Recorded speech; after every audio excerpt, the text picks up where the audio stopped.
house we used to live in before we got metal tools like new was made with. Don't get any ideas. This isn't the kind of house I was talking about. Okay. All right. You know, we've never lived in any kind of a teepee or wigwam. We were farmers and lived in stationary villages. Right. So this is the kind of house we've lived in since the last ice age. And they all had windows like that? That's really not a window. It's just a cutaway so that you can see what the inside of the wall looks like. Then we'd plaster the walls with a mixture of mud with grass and hair in it.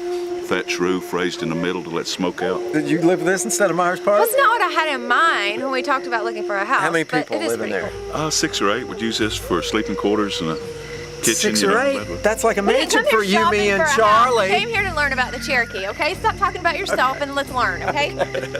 Well, let's go look at some other houses. Okay, now really, what is this? It's another time period cabin. The middle 1600s we were trading for metal. And Right. in the middle 1700s, war broke out between us and the British, and they burned all of our towns and houses down. And this is what I call a quick fix cabin. We wouldn't take time to hew the logs square. We just notch them, keep them from rolling while we stacked them up. We used a mixture of red mud with grass and hair in it in between the logs. Which is Grass and hair mixed in it. same as the plastic. Same thing, it's the old style house. Right. And Barb, you've always wanted a fur coat. That is not what I had You in got your mind. choice, deer or bear. Is that what that is? That is, that's a bear trap. That's how we got the bears. Let me show that to you. This is a bear trap up here on the end, a bird trap, and a fish trap on the lower end.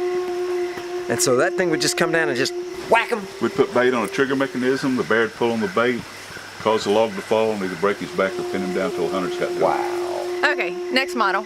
Oh, you want to see some real estate, aren't you? Yeah, shopping after all. I knew I was going to end up buying a house. Yeah, you guys are going to need a house. This is a little bit nicer model we have right down here. This is the Barb model. I could run it if I wanted to. Yeah, this is what we lived in peacetime. Take time to hew the logs square and put porches around the house. It's got an upstairs for a loft for the children to sleep in.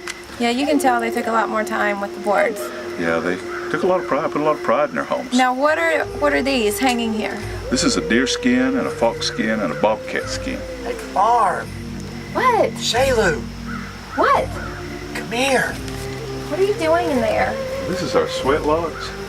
This is what we use for ceremonies. We also use these for lodging during really severe winters. You wanna go in? You're not afraid, are you? I'm not afraid. Listen, I'm gonna leave you folks with it. I'll see y'all a little bit later.